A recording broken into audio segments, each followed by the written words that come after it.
galera, beleza? Como é que vocês estão, meus amigos? Hoje, domingo, dia 17 de março de 2024, e nós estamos aqui porque o Brasil não para.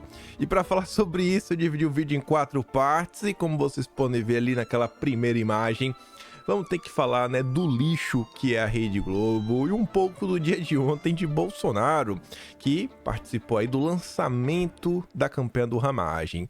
E aí nesse tópico, além de falar da Globo, quero mostrar algumas coisinhas para vocês que giram em torno de narrativas e do consórcio e também da Globo.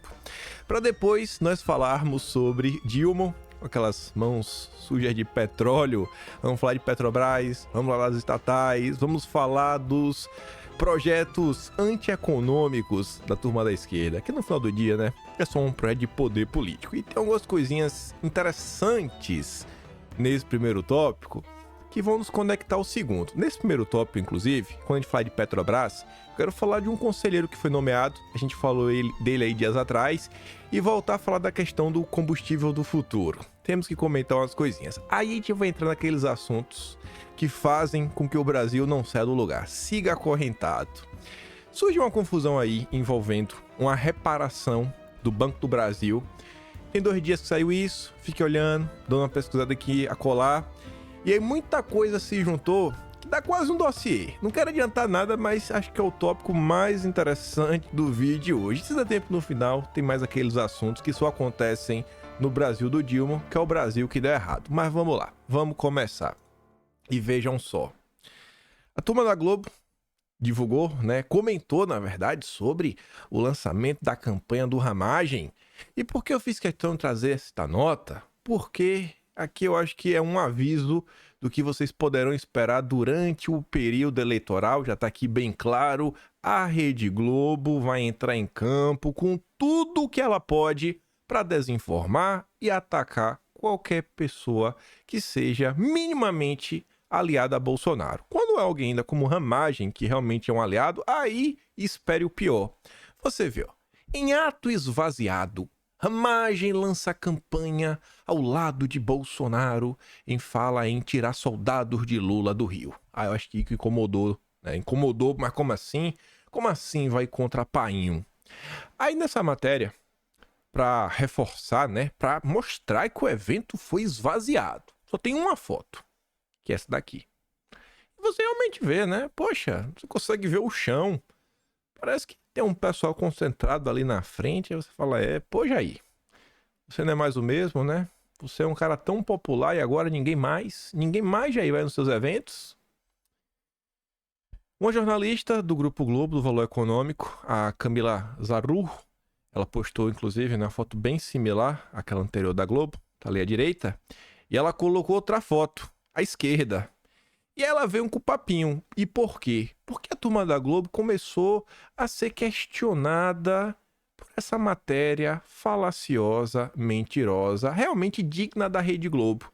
Aí, para responder às críticas, ela veio trazer a ideia do ângulo. Porque as pessoas estavam falando, rapaz, o evento estava lotado? Parem de mentir.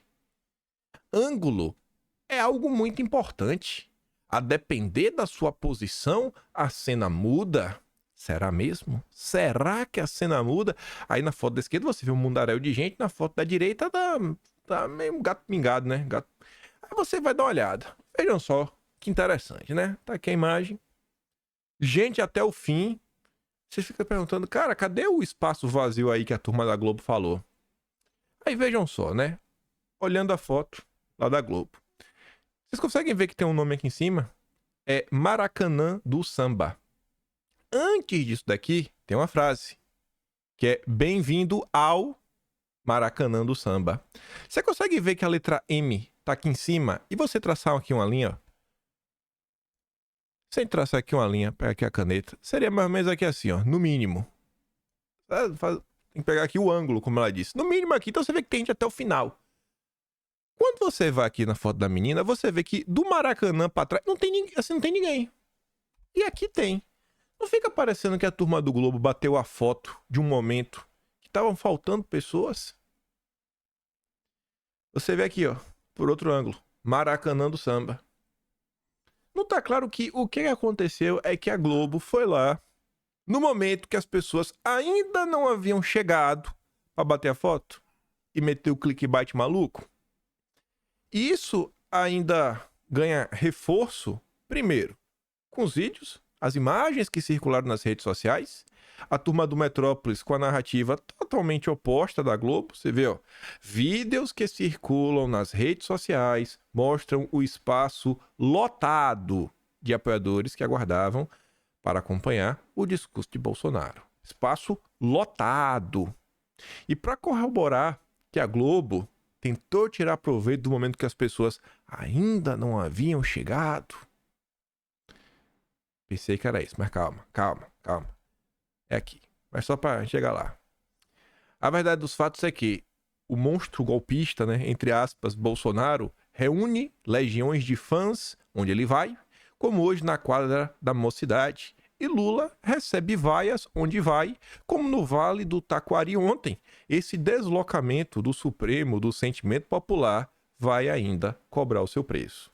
Mas aí eu quero voltar para mostrar, cara, será que a Globo não bateu a foto exatamente no momento que as pessoas ainda estavam entrando?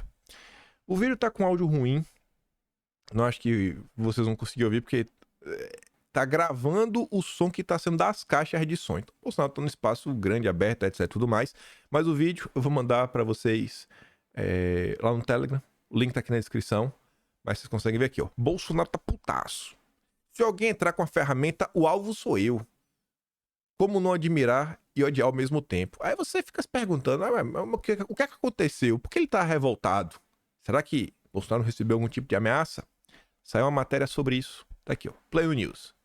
Em evento no Rio de Janeiro, Bolsonaro pede que público não seja revistado. Bolsonaro tava nervoso porque tinha uma galera tentando entrar. E a turma tava lá fazendo uma revista. Não, revista é o pessoal pra ver tudo. E aí tava demorando. E foi por isso que a Globo bateu aquela foto. O pessoal tava passando ainda pela revista pra tentar entrar. Durante o evento, na quadra da escola de samba, Mocidade Independente de Padre Miguel, na zona oeste do Rio de Janeiro, o ex-presidente Jair Bolsonaro pediu que o público não fosse revistado. A programação ocorreu em razão do lançamento do deputado federal Ramagem, a prefeitura da cidade. Se alguém entrar com a ferramenta, o alvo sou eu. Bolsonaro, no mínimo, né? Rapaz, o que é que fala desse cara, né? Foi, assim, sem querer ser preconceituoso nem nada. Eu não acho que a região é das mais seguras. Também não acho que é das mais perigosas. Mas Bolsonaro vai num lugar que pode ter algum tipo de problema, né? Ele já foi alvo de outras coisas. Ele falou, irmão, deixa o povo entrar. Isso é inseguro, eu sei, mas eu vou arcar com a responsabilidade, até porque o alvo sou eu. Aí quando ele falou isso, o pessoal chamou algo de mito, né? Aí você entende o que a Tsuki falou. Você fica como não gostar dele ao mesmo tempo, pode falar, Bolsonaro, tu é maluco, Bolsonaro. O que é que passa na cabeça desse velho? O que é que passa na cabeça de Bolsonaro? Assim, realmente não ter medo do que tá por lá, é ter muita fé em Deus que o que tiver que ser será, viu? Depois de tudo que já aconteceu, depois do caso Adélio, e num lugar desse, lugar aberto, fala, não, esquece a revista, deixa o pessoal entrar. Cabra é homem. Aí, a gente acabou de mostrar a fake news da Globo. Paulo Nogueira Batista Júnior, um esquerdista muito famoso, já fez parte aí do Banco dos BRICS, indicado pela PTzada. Ele colocou ali a nota, que é da Folha de São Paulo, né? Foto do jornal impresso. Jornal Nacional lidera verba de publicidade em primeiro ano de Lula 3. Aí ele bota essa interrogação. Não entendi? Eu não entendi? Como é que não entendeu, né? Vai se fazer de bobo, de besta? Quem não entendeu sou eu. Como é que alguém, em pleno março de 2024, ainda não entendeu que, além da divisão dos três poderes tá meio confusa, você tem que colocar na divisão dos três poderes agora a Rede Globo, né? Porque é uma coisa só. Tem o Lula, tem a Globo e mais umas coisas aí, né? Que virou esse novo poder. Que é quase a mesma coisa. Mas aí o petistão tá ali, né? Sem entender, fingindo ignorância. Aí, para mostrar ainda sobre a imprensa brasileira é sensacional. Putz, esqueci de mandar esse vídeo aqui para mim mesmo. Eu abri aqui no Twitter agora. Pera aí. Cadê? Vocês vão ver aqui. Como a imprensa é suja. Se liga aqui. O cara é do UOL. Thales Faria. Aí o Baumgarten tentando colocar alguma coisa na internet, alguma argumentação. Ontem à noite eu falei para o Baumgarten. Mostrei a matéria da Folha de São Paulo e disse aí. Ele ficou sem resposta. Thales Faria falou que entrou em contato com a defesa de Bolsonaro, né, com o Van Garten, mostrou a nota da Folha de São Paulo, e aí o Van Garten ficou sem resposta. Aí o Van Garten coloca aqui a fala do Thales Faria e mostra, né, Van Garten da Exposed na conversa que eles tiveram no WhatsApp. O Thales Faria manda ali, ó. O que acha disso? A nota da Folha de São Paulo. Isso daqui foi antes dos depoimentos terem sido tornados públicos. Ainda não estavam públicos. Aí o Van Garten responde: acredita que não temos acesso ainda? Vou tentar amanhã. Aí o que diz: acredito. Aí que ele diz: não. Eu perguntei para a defesa de Bolsonaro, não tinham respostas. Ficaram sem resposta. Golpistas sem resposta. Aí você vai lá e dá Exposed. Aí que vem um ponto. Essa postagem aqui tem 93.200.000 visualizações. Talvez as pessoas nem deram um play no vídeo. O vídeo apareceu na timeline e conta como visualização. Vamos botar que todo mundo viu. 93 mil pessoas. Quantas pessoas será que viram o vídeo do Thales? Será que a imprensa vai abrir espaço, por outro lado, para mostrar a canalice desse jornalista? É o tempo todo, santo dia isso. Assim, metade do dia eu tento falar de Brasil, mas outra metade do dia a imprensa me força a mostrar porque eu não suporto injustiças. Como aceitar essas injustiças, gente? Como aceitar essas injustiças? Aí você ainda olha pro consórcio, você vê a Globo. Globo, Lula, virou uma coisa só. O debate da Globo News. Eu não tinha visto daqui. Eu fui atrás do vídeo, mas eu não consegui encontrar ontem ainda. Mas eles estavam discutindo, né? A pauta é ataque à democracia. Aí tá ali a jornalista da Globo, diretamente de Nova York. O papel dos Estados Unidos na manutenção da democracia. Aí eu vi isso aqui porque eu não sei como é que isso aqui passou na minha timeline. Acho que alguém compartilhou. É um perfil de esquerda, esse Cine Gnose, falando, ó. E agora a cereja do bolo do conto da carochinha da operação psicológica. Tchan tchan! Os Estados Unidos ajudaram a impedir o golpe do Bozo. Senão, o Brasil viraria uma Venezuela. Biden salvou a democracia brasileira. Ele, vice de Obama, que comandou a primavera brasileira. Esse cara tá fazendo tá chamando a esquerda na chincha, porque a mesma esquerda que acusa a CIA de dar um golpe no Brasil contra a Dilma, a CIA fez isso no governo Obama. O vice-presidente do Obama era o Biden. Então Biden ajudou no golpe contra a Dilma e agora deu um golpe contra Bolsonaro. Estamos quites. Voltou, né? O amor voltou. O Biden se compadeceu agora na situação do Brasil. Aí, falando da Globo, falando em narrativas, falando ainda sobre mentiras e pavimentando, pra gente falar agora de Brasil, Petrobras e outros assuntos. Vocês conseguem ver aqui, né? Tamanho, letras garrafais. Ops! Página não encontrada. O endereço abaixo não existe na Globo.com. Só que tá o link. Isso daqui eu encontrei quando eu cliquei no Google. Se eu não for eleito, aqui o final, ó. Olha qual é o nome da matéria. Se eu não for eleito, haverá banho de sangue, diz o Trump, no evento em Ohio. Diz o Trump. Deixa eu dar pausa aqui, só olhar um negócio.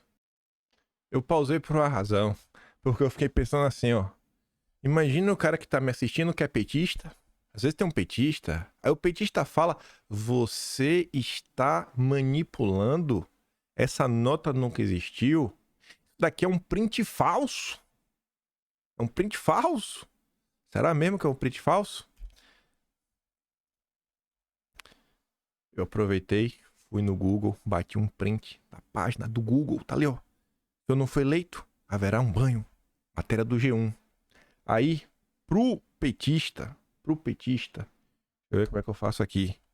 Pro petista que ainda tem dúvidas, dá um zoom. Deixa eu ver qual é o tela cheia. Nossa, eu tô na dúvida. Acho que é esse aqui. Deixa eu ver. Não, é esse, não tá indo. Eita, deixa eu dar uma pausa aqui pra ver qual comando.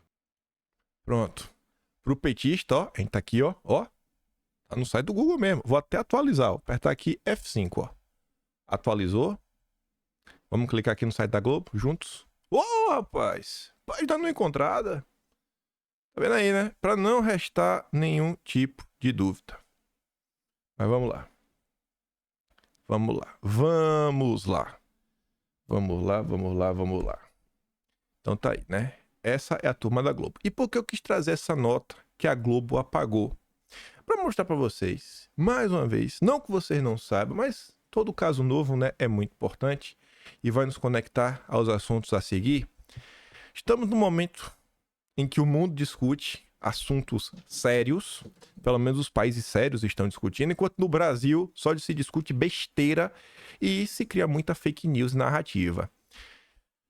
Saiu matéria na NBC, CBS, Rolling Stone, todos os portais de esquerda, inclusive CNN americana. Não, o Trump falou que se ele perder, rapaz, se ele perder vai ser um banho de sangue. Aí você fala assim, meu Deus, que homem é esse, que homem nefasto? A turma recortou e colocou no Twitter.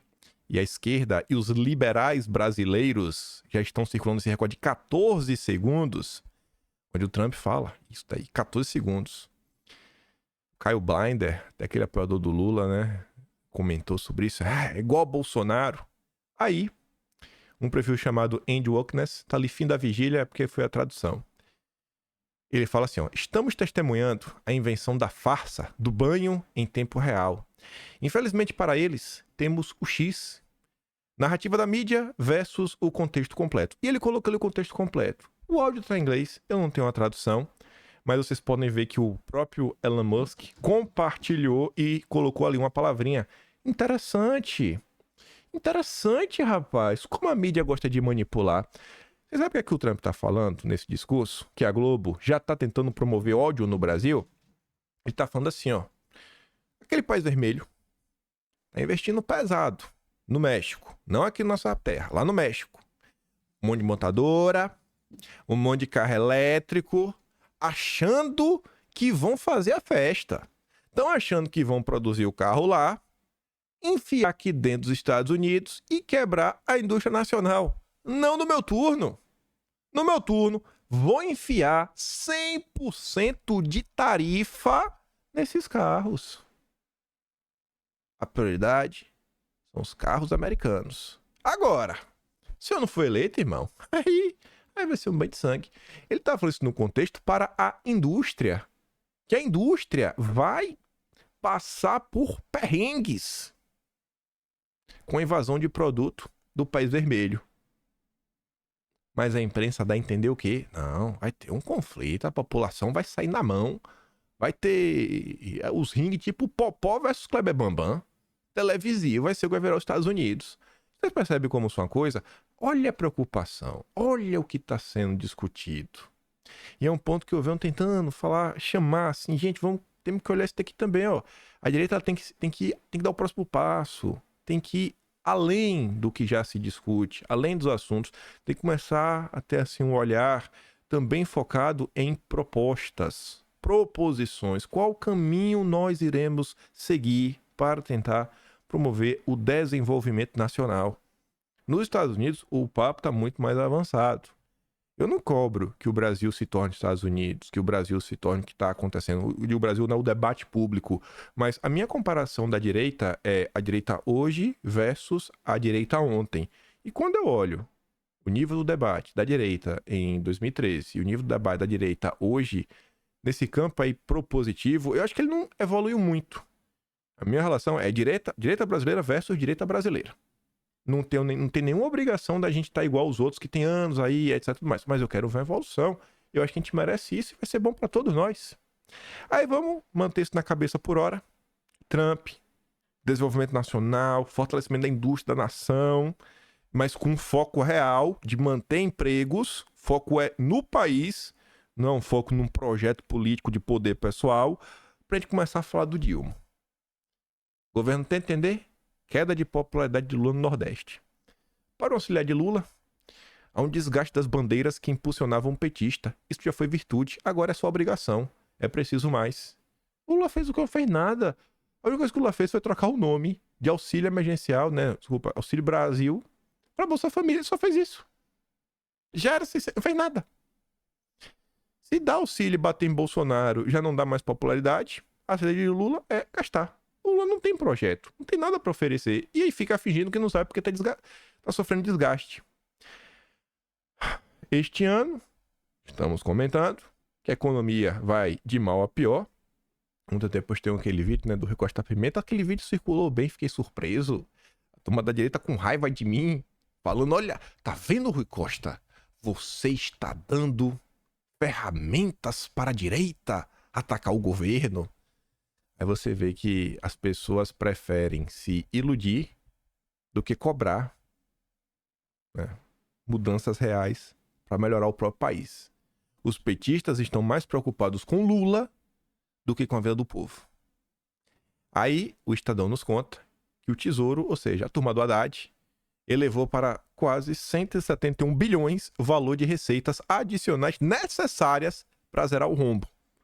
Era 168,5, ou seja, o tempo passou e ao invés de a gente receber notícias que estamos mais próximos de zerar o déficit, estamos recebendo notícia que cada vez mais está precisando de mais dinheiro para zerar. Estamos indo numa direção oposta. A gente não está na direção para diminuir o déficit, sim para aumentá-lo. E no final da matéria ainda fala que este número de 170,8, que é maior do que o previsto anteriormente, não considerou em seu relatório a perda de receita a partir da continuidade da desoneração da folha de pagamentos que tem custo de 12 bilhões para este ano. Ou seja, o 170,8 pode ser 182,8. O que seria um incremento por 168 de 1,5 mais 12, 13,5 com 8, 14,3. Só aumentou 14,3. Então o déficit que já estava ruim vai piorar 14,3 bilhões. Que já tá assim, né? Um negócio usual. O dinheiro perdeu o valor. Ninguém mais se choca quando fala 14 bilhões de prejuízo. Imagina esse dinheiro sendo utilizado em obras. As obras públicas que já são caras. Olha aí, 2 milhões, 3 milhões. É gigantesco. Um hospital a 20 milhões, 50 milhões. Gigantesco. Gente, 14 bilhões e 300 milhões. O que não daria para se fazer com esse dinheiro? Mas qual é a preocupação? Os amigos. Governo Lula avalia manteiga no conselho da Braskem após revés na Vale. A gente vai voltar a falar mais da petroquímicas lá na frente. E a gente vai conectar com essa história do Trump.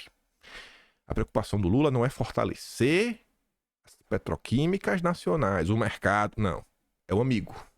É o amigo. Só isso. Na Petrobras, a gente fala do amigo, que ele queria emplacar o manteiga. E aí você vê uma notícia que causa um certo calafrio, quando você pensa no passado, dizendo que Andrade Gutierrez e Novonó, a ex-Odebrecht, venceram licitação de obras de refinaria pivô da Lava Jato. Espero que dessa vez seja diferente.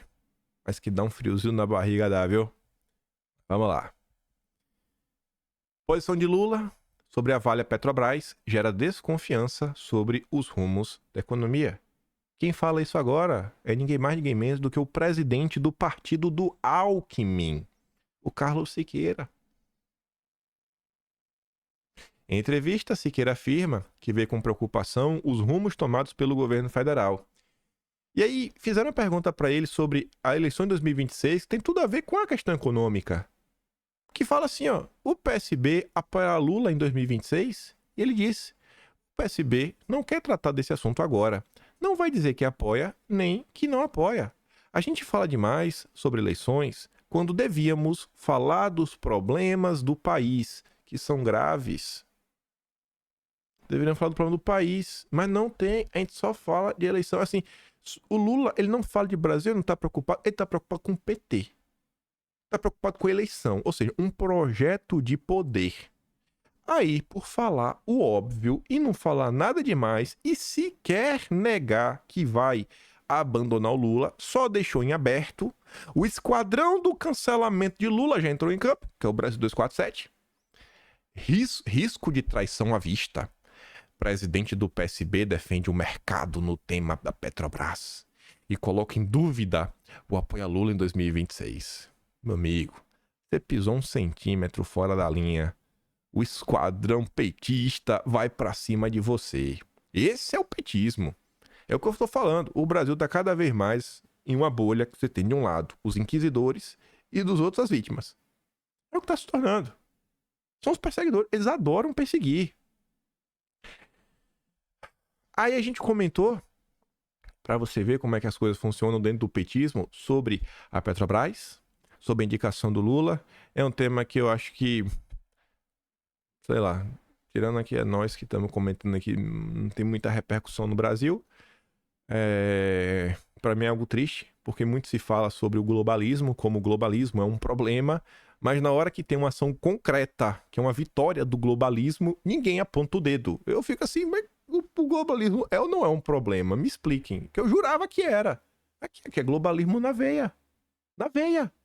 Indicado para pacificar a Petrobras, teve prova de fogo com Dilma. Quem é? É o Rafael Dubeux.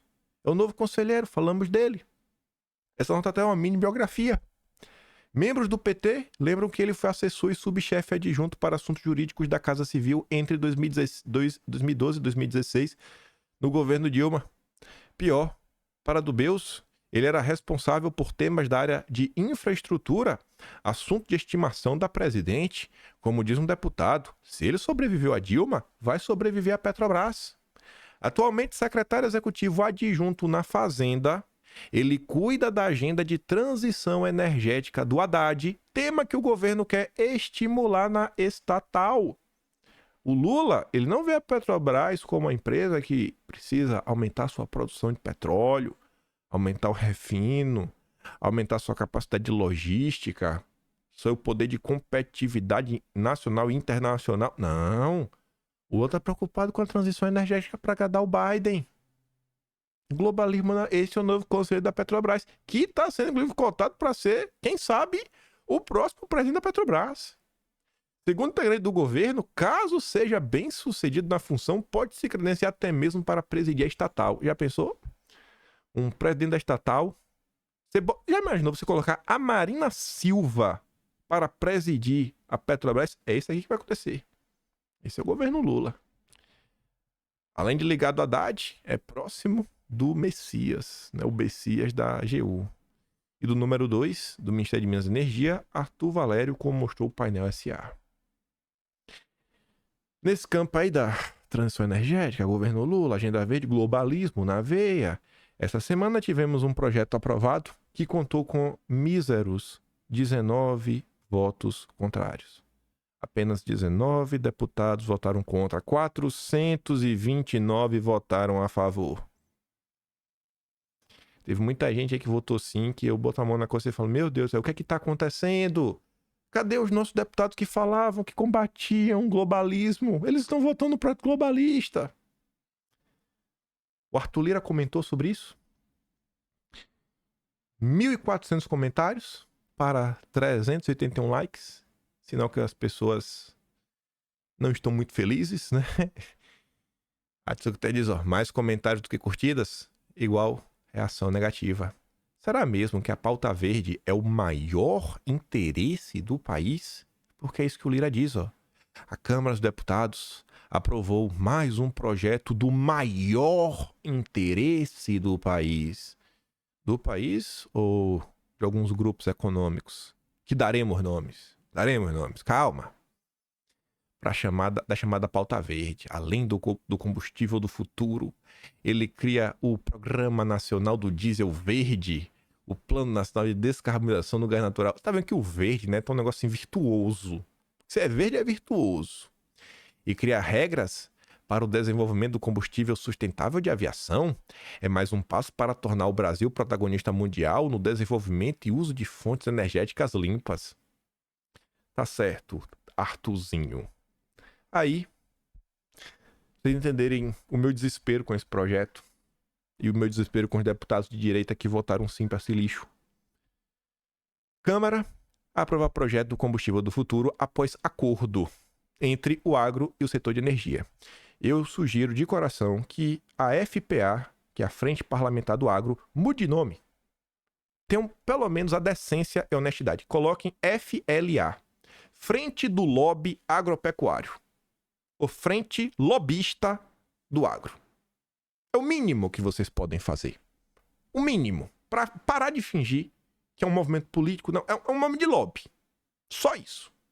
Assim como o projeto do mercado de carbono, que o agro tirou o seu da reta, se livrou, e no povo tome, mais uma vez a turminha do agro.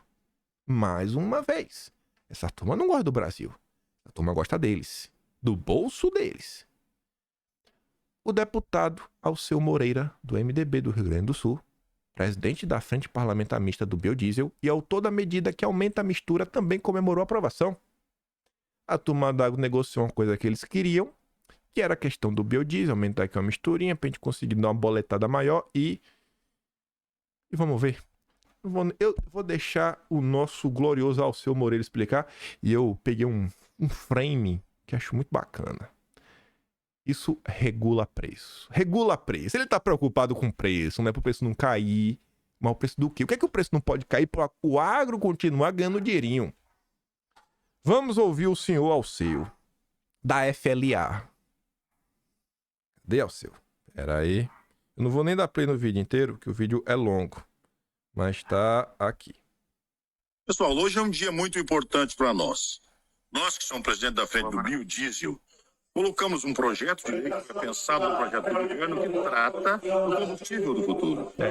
Este é um projeto, pessoal, que começa no biodiesel, numa lavoura, numa pequena propriedade e termina na prateleira de supermercado. Para ti que está me vendo aí, a cada 2,5 kg de farelo é 1 quilo de frango. Quando tu esmaga 1 tonelada de soja, tu tem 200 litros de biodiesel, o resto é farelo. Nós vamos aumentando gradativamente a mistura. Cada vez que tu aumenta 1% da mistura de biodiesel, tu esmaga mais 6 milhões de toneladas de soja. Isso significa que nós vamos organizando o nosso mercado e vamos certamente esmagar metade do soja produzido no Brasil. Isso regula preço, dá segurança, porque o mercado do biodiesel é um mercado certo para vender para distribuição como energia. Do ponto de vista ambiental, ele é absolutamente recomendável, é selo verde. Selo verde! Isso de verdade do Brasil com sequestro de carbono. Sequestro de Imagina carbono! nós temos nas grandes cidades. Sequestro de carbono, selo verde. Você entendeu, gente? A turminha do agro. Como eu queria xingar vocês. A turminha do FLA. A turminha do FLA criou um projetinho, porque agora a sojinha vai ser esmagada, transformar em biodiesel. Metade tá garantido. Para garantir que o preço, né? Regular o preço. Estão preocupados com ele, para não ter muita variação do preço da commodity, porque ainda que, sei lá, os comandos não querem comprar soja para eles comerem lá, você esmaga para transformar em biodiesel e você dá aquela boletada nervosa. Eles botaram no teu, só para pensar no bolso deles. Foi esse projeto que os políticos de direita votaram sim. Assim como o projeto de carbono, selo verde, sequestro de carbono, todas as palavrinhas mágicas. Esse é o mesmo projeto que, enquanto a gente está falando aqui da questão do biodiesel, esse projeto também fala sobre a porcentagem de etanol na gasolina, né? Podendo chegar agora até 35%. Basicamente não tem mais gasolina, todo mundo agora é flex. Gasolina com 35%, irmão, é qualquer coisa menos gasolina.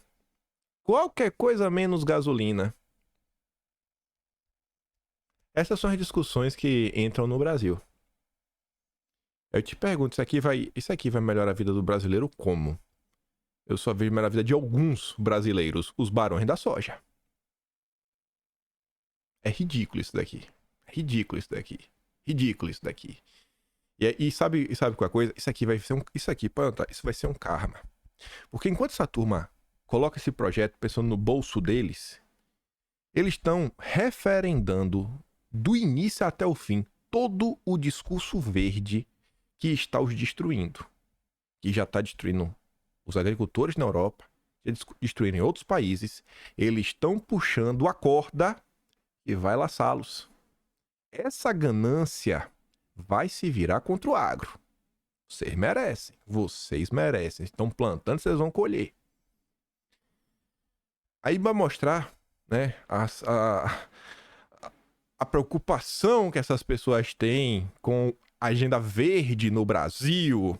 Um ponto que eu acho que devia estar sendo debatido no Brasil, que infelizmente precisa ser debatido, infelizmente. Porque a gente está num ponto de desenvolvimento tão baixo que ainda é um problema do Brasil. Coleta de lixo.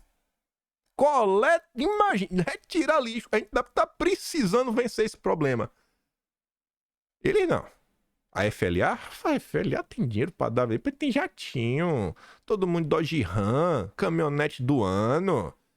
Faturando milhões e milhões e milhões nas suas fazendas. Mas vamos ver aqui um pouco sobre como é que anda a realidade em Belém do Pará. Eu tive aqui há uns 30 anos atrás. Belém era uma cidade maravilhosa.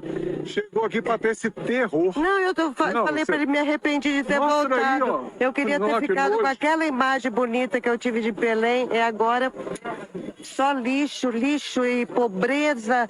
Cadê os governantes, sabe, para fazer alguma coisa por um lugar que é histórico, um lugar que deveria ser turístico. É revoltante, né? É revoltante. Foi revoltante mesmo. Vocês são de onde? Nós somos de São Paulo. Agora imagine pro povo que mora aqui, tem que conviver todos os dias com esse lixo. Eles mesmo que 3 dias andando aqui, o cara comendo e jogar no chão, ó, entendeu? O povo aqui já não tem educação, já é de berço, parece, entendeu? A gente viu. Belém vem passando por um problema sério na coleta de lixo. Candidato é do PSOL. O prefeito é do PSOL. Imagina o Boulos em São Paulo.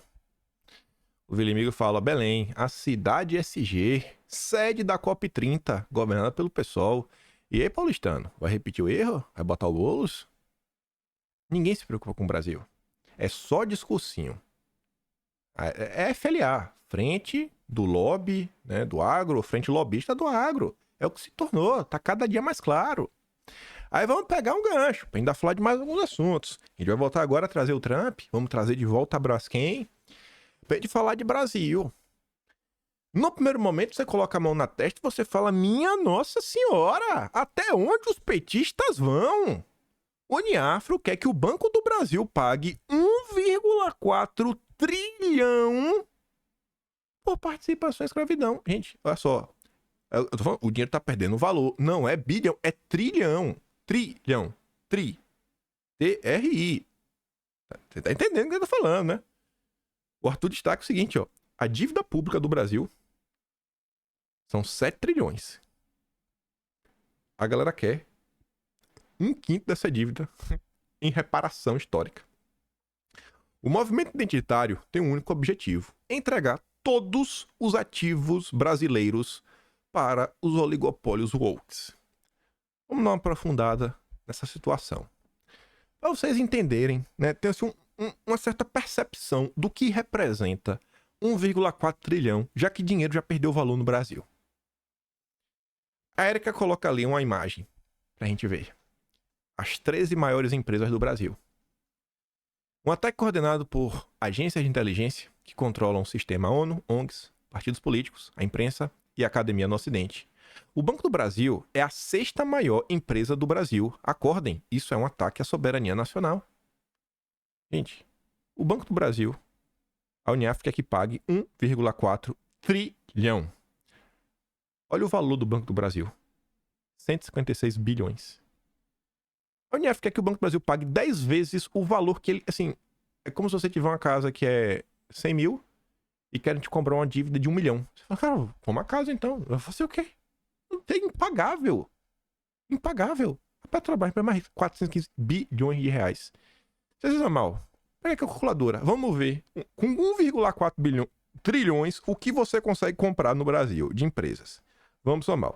415 da Petrobras, mais 320 da Vale, mais 260 do Itaú, já deu aqui 995, mais 232 da Ambev, 227, mais 170 do Bradesco, 1 397. Ou seja, só com essa dívida você consegue comprar as 5 maiores empresas do Brasil. Você consegue comprar a Petrobras, Vale, Itaú, Ambev e Bradesco. Pra que mais, né? Pronto, é a maior reparação da história. Mas vamos continuar dando uma cavada.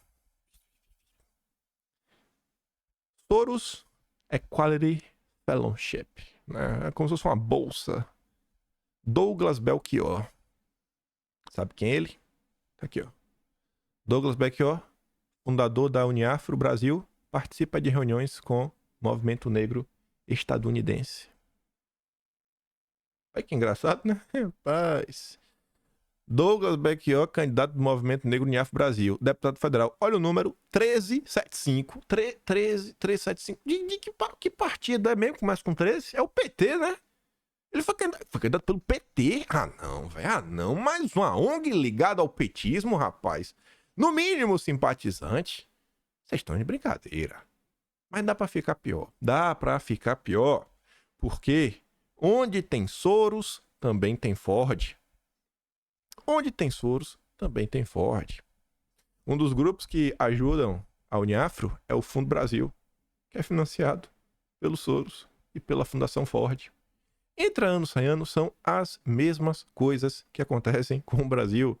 O Marcelo Adeodato diz: organizações estrangeiras influenciando para minar estatal brasileira. Se isso não é um crime de lesa pátria, eu já não sei mais de nada. Aí, para falar dessas instituições, principalmente da Fundação Ford, escutem o Celso Benjamin, que na campanha do Lula de 1989, ele foi um dos coordenadores da campanha presidencial do Lula, em 89. Saiu do PT, porque o PT traiu o Brasil, segundo ele, e hoje em dia tá aí, né, independente. Ele participou de uma entrevista com o Antônio Risério. Escutem só. A que você atribui a vergonhosa complacência da esquerda brasileira diante do identitarismo? Quem tá perguntando é o Risério. Risério perguntando, cara, o que é que você acha da esquerda brasileira e do identitarismo, os wokes? Vejam como isso tem tudo a ver com a questão aí do Banco do Brasil. Na década de 90, eu tenho ainda um casal de amigos que trabalha com educação rural. E eles apresentaram um projeto na Fundação Ford. Vieram ao Rio, ficaram na minha casa e me pediram para acompanhá-los. Eles não conheciam o Rio de Janeiro. E o pessoal da Fundação Ford disse o seguinte, que tal como estava o projeto de educação rural deles, não podia ser aprovado, porque a Fundação só aprovava projetos que dessem centralidade à questão racial. E um deles, lá pelas tantas, me disse textualmente: nós temos 15 milhões de dólares e nós vamos demonstrar que o Brasil é um país essencialmente racista. Eu entendi nesse momento que eles estavam mirando no nosso software, que é o conceito de povo brasileiro. A alma do povo brasileiro é a miscigenação. Isso nos diferencia qualitativamente dos Estados Unidos, que também são uma sociedade multiétnica, mas não miscigenada, não estruturalmente miscigenada, que nunca valorizou a miscigenação, ao contrário. Até 68, as pessoas iam para a cadeia nos Estados Unidos por namorar um branco ou uma negra, um negro ou uma branca. Então eu entendi que eles tinham mirado no coração do nosso software. Se eu destruo esse conceito, o Brasil não vale a pena. O Brasil não tem para onde ir. E os basbaques da esquerda brasileira, em nome da justiça social, compraram toda a ideologia que tem por trás. Porque o que me assusta mais não são certas medidas práticas. O que me assusta mais é o seguinte, é que por trás disso tudo tem uma visão de Brasil. Esses caras aprenderam que o Brasil não presta, que o Brasil não vale nada. Vocês ouvem eles falarem que o Brasil não tem nenhum amor, sério. O Brasil é um vale de lágrimas, eterno vale de lágrimas, entendeu? Então, isso aparece como radicalidade e como defesa da justiça social, quando, na verdade, é uma destruição do nosso futuro. Vocês estão entendendo? Você investe 15 milhões de dólares para você fomentar um cenário que o Brasil é preconceituoso e lá na frente como essa narrativa vai crescendo, ela sai das questões mais poéticas, retóricas, e ela começa a adentrar para a lógica. Quando as narrativas saem da retórica e da poética e entram na lógica, meu amigo, já está consolidado, aí está sedimentado para você tomar a próxima ação. Você cria, aí você pode tomar ação. Imagine você propor essa reparação há 30 anos atrás. Rapaz, nem a Globo ia apoiar. Nem a Globo ia apoiar. Não tinha ambiente. Foram 30 anos aí investindo, né? Dinheirinho. Aí agora, você investiu 15 milhões de dólares. E a gente tá falando agora de 1,4 trilhão de reais. Mas piora, porque tudo piora. Quanto mais você cava, mais as coisas pioram no Brasil. E eu falei, a gente vai voltar, falar Trump, Braskem, Lula. A nota, obviamente, foi divulgada pela Mônica Bergamo, que já é uma grande intérprete do petismo, né? O petismo tem que ser interpretado, porque ele já fala um dialeto que você não consegue mais entender direito. A Mônica Bergamo, em sua nota, diz que o valor definido pelo Uniafro é equivalente a 30% do lucro do banco em 2023 e depois multiplicado por 136 o número de anos desde que a escravidão foi abolida no Brasil. A entidade defende que seja estabelecido um prazo máximo de 20 anos para o banco transferir o valor ao fundo. Então, criar um fundo, tipo o que o Deltan Dallagnol queria criar. Se lembra do Deltan Dallagnol, junto com a Transparência Internacional, queria criar um fundo do mesmo jeito. Olha só, olha como as coisas são iguais. Do mesmo jeito que Deltan Dallagnol é um aliado do Soros no Brasil e fica enganando a turma da direita e os bocós continuam caindo, a turma da esquerda quer criar o mesmo fundo. Do jeito que o Dallagnol tinha a Transparência Internacional, que recebe apoio da Fundação Ford e da Open Society igualzinho, a esquerda tem a Uniafro, que também recebe dinheiro da Fundação Ford e da Open Society igualzinho. É o mesmo caso. Um fundo era para combater a corrupção, o outro para combater o preconceito. E quem que vai receber esse dinheiro? Lá na outra, lá, eles ajudar a diminuir. A turma do Deltinha, né, organizou um documento para dar um direcionamento, para ensinar a JF, dando exemplos. Exemplo de ONGs como a própria Open Society, né? Imagine por onde esse dinheiro não ia parar. Nesse caso aqui, vai ser a mesma coisa, né? Projeto, arcar com a reparação e tudo mais, um fundo. E olha o que tá de verde. Aí você fala, rapaz, de onde é que o banco vai tirar esse dinheiro? Sabe de onde? E que o BB possa buscar empréstimos com instituições financeiras como o Banco Mundial para arcar com os custos de reparação. Vamos aumentar a dívida brasileira, vamos continuar fazendo com que o Brasil seja um escravo da dívida internacional para o dinheiro ir para as ONGs internacionais. Assim, eu acho que é muito urgente se propor iniciar um debate sério na sociedade. Uma vez por semana, sabe? Às vezes um deputado, revela os deputados, toda entrevista que vocês derem, coloca isso, acho que é um assunto prioritário para o Brasil. Tem que acabar com o financiamento internacional para as ONGs brasileiras. Não dá mais. Não dá mais. Não dá mais. O que mais precisa acontecer? Aí, vamos mostrar algumas outras realidades. Vou começar ali de baixo, que foi o primeiro tweet. O Arthur falou o seguinte. Nessa semana, o Financial Times mostrou que Biden mostrou séria preocupação com a proposta de aquisição de 15 bilhões de dólares da US Steel pela Nippon Steel, uma empresa japonesa. Aí Arthur diz, embora o Japão seja um dos aliados mais próximos dos Estados Unidos, mesmo um aliado, os Estados Unidos não querem vender a empresa deles? Não. Lá o interesse estratégico prevalece e os liberais ficam mansos. Aqui, no Brasil, a ordem é vender até a mãe. Mas, se você questiona os chihuahuas histéricos do liberalismo, sai em favor do mundo livre. E depois ele diz, aí lá, no Reino Unido, o establishment conservador bloqueou a venda de um grande jornal. Realmente é um grande jornal. Talvez tem dois que são três os mais famosos. BBC, The Guardian e Telegraph. Foi um desses três. Vou mostrar para vocês qual foi. Proibiram a venda de um desses grupos a um investidor estrangeiro apoiado pelo Estado. Após meses de lobby, o primeiro-ministro decidiu mudar a lei para impedir que estados estrangeiros comprem grupos de mídia. Tenta isso no Brasil e aguarda a gritaria liberal. Ai, o Estado interferindo na minha vida. É aquele papinho que, no final do dia, ele só está pensando no seu próprio bolso. São iguais petistas.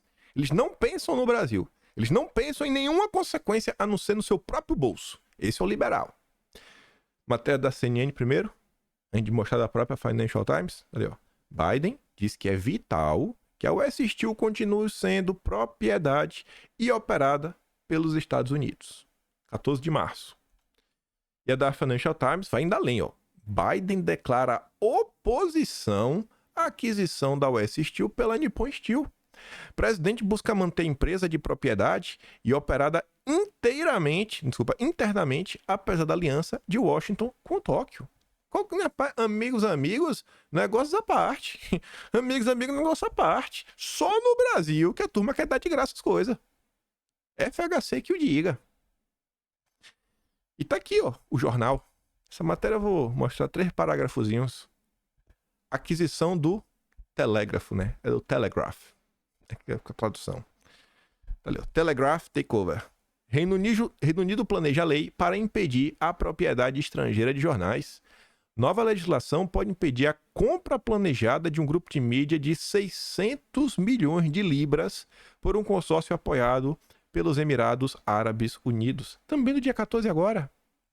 O governo do Reino Unido planeja introduzir legislações que impediria governos estrangeiros de possuírem jornais e revistas de notícias do Reino Unido numa medida significativa que poderia prejudicar a planejada venda do Telegraph, no valor de 600 milhões de libras, a um consórcio apoiado pelos Emirados Árabes Unidos.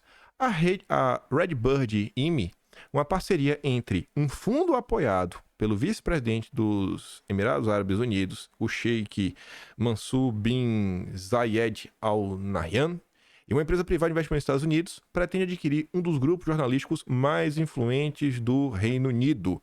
No entanto, a tomada de poder planejada foi fortemente contestada por muitos deputados conservadores e pares que levantaram preocupações sobre o histórico do Estado do Golfo em matéria de liberdade de imprensa.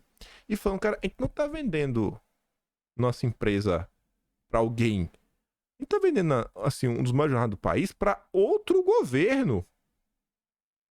A gente está vendendo, basicamente, assim, ó, o outro governo, um país vai ditar o que ele quer dentro do nosso país. Um país vai ficar fazendo propaganda do que eles querem na nossa terra, na nossa pátria. Os conservadores europeus falam, não, tá maluco, pô. Vocês estão loucos. Vocês estão loucos. Tá louco, alucinado. A questão da US Steel, antes do Biden criticar, na verdade o Biden só tá criticando porque o Trump foi o primeiro a falar. O Trump falou, no meu governo isso jamais aconteceria. Aí o Biden se viu pressionado a defender a mesma coisa. Olhem as discussões que ocorrem internacionalmente. Olhem as discussões que ocorrem no Brasil. Olhem a pobreza do debate público. Aí vamos falar agora. Já puxamos o Trump, mostramos as questões, o que vem sendo discutido pelos conservadores americanos e europeus. Vamos puxar a Braskem. Enquanto a Comunada investe 27 bilhões de dólares no seu Fundo Nacional de Integração Industrial e mais 45 bilhões em seu fundo tecnológico para, somados, ampliar sua presença no setor de semicondutores e no conflito de chips, né, a batalha dos chips, semicondutores, utilizando de sua tecnologia para colonizar a África via sistemas de internet e aparelhos celulares, o movimento negro brasileiro se preocupa com a opressão do Banco do Brasil. Aí o Felipe fala, cara, aqui no Brasil, o Partido aí do Amor investiu 16 bilhões na cultura. Lá fora, eles estão investindo pesado em gerar emprego, tecnologia e desenvolvimento para o seu povo. E no Brasil não tem investimento, não tem. Aí você fala, mas e a Braskem? Entra onde aí? Além do investimento em semicondutores, a EPET, Associação dos Engenheiros da Petrobras, sindicato historicamente ligado à esquerda, né? Mas, enfim. Nos últimos 5 anos, os comunas construíram o mesmo tanto de fábricas petroquímicas existentes na Europa, no Japão e na Coreia do Sul somados. Você tá vendo que a comparação não é nem com o Brasil, né? Eles estão comparando a comunada com Europa inteira, Japão todo e a Coreia do Sul toda. Um desses três, a comunidade tem mais. Vocês acham que essas fábricas, elas são verdes? Vocês acham que essas fábricas são verdes? Vocês acham que essas fábricas de petroquímica é para processar o biodiesel? Que vai ser esmagado e agora vai regular o preço da FLA? Dos barões da soja do Brasil? O PIB per capita, gente, desse país está crescendo. Eu vou te dar um exemplo muito simples. Certa vez, isso deve ter já uns 2 anos, eu vi uma pesquisa, e isso eu posso constatar na família de minha mulher, né? Eles não são de lá, mas, enfim, né? É o asiático como um todo. A cultura do café não é igual na Ásia e no Brasil. Eles gostam de café. Mas não é que você chega na casa de alguém, tem aquele, sabe, o quente friozinho clássico com aquela, você pega a xicrinha lá, vai na empresa, tem aquele copinho, no Brasil até vendo, é um copinho para desse tamanho, o cara aperta, toma ali no trabalho. Fez uma pesquisa no Pai Vermelho, na comunada, descobriu que, em média, eles bebiam 2 xícaras de café por ano. E é um país que era muito pobre. E é um país que está começando a ganhar dinheiro. A galera está começando a ganhar dinheiro. O dinheiro está começando a sobrar. Está começando a ter uns luxos a mais. E aí um dos luxos é, por exemplo, café. Eles agora também querem... Agora ele tem condição de tomar café, então eles querem tomar café. Então no Brasil e no mundo, se o preço do café aumenta é porque a demanda também está aumentando. Porque agora você tem um novo mercado consumidor doidinho para tomar um cafezinho. Mas doidinho. Você vai no restaurante, e isso acho que no Brasil vai ser a mesma coisa, você não encontra no restaurante desse país bifes, um bifão, né? Você compra um contrafilézão bonito, filé mignon, alcatra, fraldinha, picanha, não tem. É uns pedaços de carne, são uns filézinhos meio pegada, tem uns carne com uns ossos, uma sopa, e aquela comida menos nobre. Por quê? Porque lá o luxo, as partes de luxo ao redor do boi, vai pra elite. Mas agora, com o enriquecimento da população, tá dando para começar a comer mais boi. Quanto mais esse país enriquece, é um país com mais de 1,5 bilhão de habitantes, mais eles vão consumir. Aí a FLA, que vive da usura e da ganância, você acha que a FLA, que tá preocupada aí com regular o preço da soja, né, esmagando ela, lei de biocombustível, ganhar na lei, na força da lei, o que você acha que vai acontecer? Você acha que tá preocupado com o preço da carne no Brasil? Ou eles estão preocupados, eles querem que o preço da carne realmente vá lá pra cima pra eles boletarem a força pra comprar uma Dodge Ram nova? O Brasil tá ficando pra trás, em tudo. Em tudo. Não se discute nada sério no Brasil. Nada sério no Brasil se discute. A gente perde tempo todo santo dia, um golpe maluco da Rede Globo pra apoiar o petismo. É uns papos que não vai pra nenhum lugar. É um governo sem direção. E este caos, querendo ou não, é uma oportunidade. Este caos é a oportunidade para, nesse deserto de ideias, a direita, pelo menos, mostrar, olha, nossas propostas são essas. Vocês podem rechaçar, falar que é ruim, falar que é isso, mas estão aí. E a população vê você aproveitar, diante da insatisfação da imprensa, do povo, da classe política, começar a mostrar que temos um direcionamento. Por isso que eu sigo insistindo, sendo chato. Precisamos de um projeto de país, um projeto de nação. Nossa classe política, ela precisa dar um próximo passo. Não precisa ser igual a direita americana, que tem anos, tem estrutura, tem dinheiro, é a direita europeia. Mas em comparação ao que era ontem, hoje a gente tem que ser um pouco melhor. No campo eleitoral, graças a Deus, a direita brasileira vem evoluindo. No campo eleitoral vem evoluindo. Tá muito mais organizado, muito mais estruturado. 2020, irmão, a gente não tá... Aos 40 anos do tempo, ninguém nem via campanha na rua. Agora tá tendo briga e disputa pra ver quem vai ser o candidato de Bolsonaro. O pessoal já tá falando sair na mão pra ser escolhido. Briga de vai diretório. Não, o candidato sou eu, o candidato sou aquilo outro. Tá tendo. Melhorou e muito. Mas graças a Bolsonaro. Bolsonaro vai ter que resolver tudo. Tudo. Tudo que tem no Brasil, a solução tem que partir de Bolsonaro. Um monte de gente que quis entrar pra política, pra ter as benesses, não quer arcar com os ônus. Pera aí, irmão, o Bolsonaro já te ajudou, tu já entrou. Bora trabalhar, cara. Vamos trabalhar, irmão. Vamos trabalhar. Mas tá aí votando sim pro projeto Combustível do Futuro.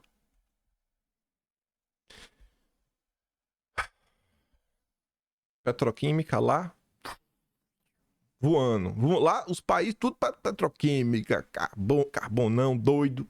No Brasil, a Petrobras segue sendo sabotada. Ó. Petronotícias. Marinha Brasileira e Obama autorizam ONG internacional contrária à exploração de petróleo a pesquisar a margem equatorial. Aldo Rebelo diz, para o Ibama, só a Petrobras está proibida de pesquisar na margem equatorial do Amapá. Até quando? Aí o inimigo diz, ó, a Marinha e o Ibama do Lula são contra a soberania nacional e vassalos de organismos internacionais. Para mostrar o desespero deste Brasil e do que se tornou a esquerda, brasões das cidades do Brasil valorizam, em geral, economia em detrimento da natureza. Estão problematizando o brasão das bandeiras dos municípios brasileiros e dos estados também. Mas como assim? Os brasões lá é mostrando as coisas boas da economia e ninguém liga pra natureza? E Ararazu? A má notícia é que, em grande medida, essa relação é retratada com ares predatórios. A grande maioria dos símbolos municipais destaca lavouras lucrativas, extração de recursos naturais e gado, enquanto espécies nativas raramente são exaltadas. Essa é a preocupação da turma da esquerda. É destruir qualquer resquício de identidade nacional. Não pode ter, não pode ter. O brasileiro ele tem que odiar o país. Ele tem que odiar o Brasil. Aí mostrando aqui, né? O ódio ao Brasil. Gregório do Vivier, Bruno Torturra e a gloriosa Alessandra Ouro. Essa daí tem história, viu? Mas nem vou contar hoje. Mas vamos aqui ouvir. Então, assim, eu não acho que o Lula ele tem que se atualizar muito, óbvio. Todo mundo tem. Mas eu discordo dessa análise. Eu acho que, infelizmente, a leitura que ele tem hoje é mais presente do que o ideal. É que o mundo realmente... O mundo mudou menos do que a gente desejaria nesses 30 anos. Mas eu ainda sinto que tem algo de anacrônico nessa relação com os militares, que não é só um cálculo de medo. Não é só eles podem dar um golpe a qualquer momento. Tem alguma coisa que passa por um modelo de desenvolvimento, uma visão do que é ser um país forte, uma visão do que é ser um país relevante. E nesse cálculo, eles ocupam algum lugar ali, no imaginário mesmo. Que eu acho que a gente pode superar isso, sabe? Isso tá velho. A gente não precisa disso para ser um país relevante. Pelo contrário, o que nos torna um país menos relevante, mais frágil, são eles. Então, Os militares nos tornam um país menos relevantes e mais frágil. Olha só, né? Uma instituição que tem como papel principal a defesa da pátria. E quem defende nossa pátria nos enfraquece. Mas vamos continuar. Quase superá-los é necessário para o progresso. Meu sonho é o sucateamento total do Exército Brasileiro. Assim, essa é a única coisa que o FHC fez que eu falo, puta, tem uma saudade. Ele deu uma boa sucateada, ele conseguiu fazer. Deu. A alegria da esquerda é sucatear o Exército. Sei que tem muita gente satisfeita com pessoas específicas, mas a solução não é sucatear. A solução não é sucatear. Mas assim, a solução não é sucatear. As instituições brasileiras elas têm que ser resgatadas. Eu li um texto bem interessante da Bruna Frascola, que ela escreveu na Gazeta do Povo, que na minha cabeça fez umas conexões interessantes, juntando assim umas coisas. Minha cabeça vai conectando coisas sozinho. Ela tá falando de como surge esse discurso do conservador nos costumes, liberal na economia, dentro do conservadorismo, né? Assim, mas de onde que surgiu essa história daí? Então, sai puxando os Estados Unidos, década de 50, as ONGs, ela vai explicando um monte de coisa, etc. Aí ela falando, aí vem um crescimento, as ideias começam a ser liberdade, liberdade, liberdade, liberdade, liberdade. E os conservadores sempre foram assim, um partido da ordem, manter uma certa ordem, uma organização social. E eu comecei a olhar assim e falei, pô, isso é interessante, essa questão de ficar, pô, esse discurso assim, pô, tem uma ordem mínima das coisas, realmente tá se perdendo. E aí eu lembrei de algumas entrevistas que eu vi do Enéas. O Enéas, ele era constantemente questionado se ele era um fascista, porque ele falava em ordem. Ele falou, cara, mas pelo amor de Deus, não tem como o país dar certo ser um mínimo de ordem, ser um mínimo de hierarquia. E ele ia lá explicando a questão de ter uma certa ordem. Mas se você fala com coisa assim, olha lá, tecnocracia, ai, positivismo, ai, Augusto Conte, ai, isso, aquilo, outro. A gente fica não, liberdade. E aí o texto dela aponta algumas coisas. Eu não li tudo que ela... A matéria dele eu li, mas assim, o quem ela tá se referenciando eu não li pra bater o martelo. Mas ela aponta que na obra lá que ela se debruça, um cara falando sobre a questão de liberdade, falando, ó, tem que tomar às vezes cuidado, porque às vezes a defesa de algumas liberdades pode se aproximar da forma como a esquerda trata a liberdade, né? Que é um libera geral. E não é libera geral, peraí, mano. Peraí, não é libera geral. Esse daí é bem simples de entender quando a gente fala, por exemplo, questões ligadas à diversidade, ideologia de gênero. Eu tenho que você falou, peraí, liberdade, se você quiser ter a sua, tudo bem. Agora, na sala de aula, já começa a ser outros 500. Então, tem que ter uma certa questão ligada minimamente à ordem. Minimamente. E aí, diante das ações de algumas pessoas que são membros da instituição, diante de muita coisa que foi feito, e de toda essa corrupção moral do Brasil, você vê, esse sentimento aí, ele continua crescendo. Ninguém quer resolver o problema. É como todo mundo só quiser se vingar. E eu acho que isso não é o caminho que o Brasil vai realmente conseguir alcançar os seus anos de glória. Aí, pra ir pros nossos finalmente, ainda tem duas coisinhas que eu quero mostrar. Um é esse tweet. O Danilo Thomas fala o seguinte, ó. Ainda tem uma matéria antiga pra mostrar pra vocês. A esquerda brasileira já nem pode ser chamada de esquerda. Não defende o trabalho, a produção. Não bastasse, se vale das medidas mais autoritárias possíveis contra quem se coloca no caminho de delação, coisa que os identitários amam, a censura, passando pela repressão estatal. Ainda tem mais um tweet e duas notícias para comentar com vocês. Uma notícia é essa. Sem se perceber, morta, a esquerda não tem como renascer. A Mille Lacombe escreve de uma forma meio cifrada que se você traduz, você vê o ponto que estamos e a oportunidade que a direita tem diante de si. Acho os argumentos levantados por Safatli absolutamente sólidos, que é o cara que falou que a esquerda acabou. A política foi para os extremos. O centro hoje é apenas um gestor de crise. Não tem centro.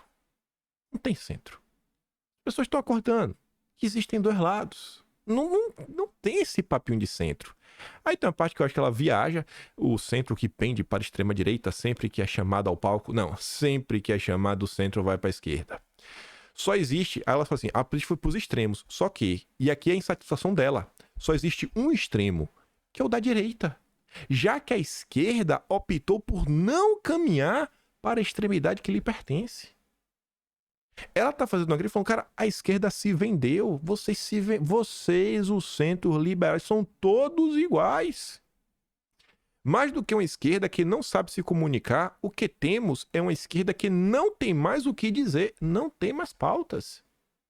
Não tem. Qual a diferença do PT, pessoal? PMDB, PSD, republicanos, é a mesma coisa.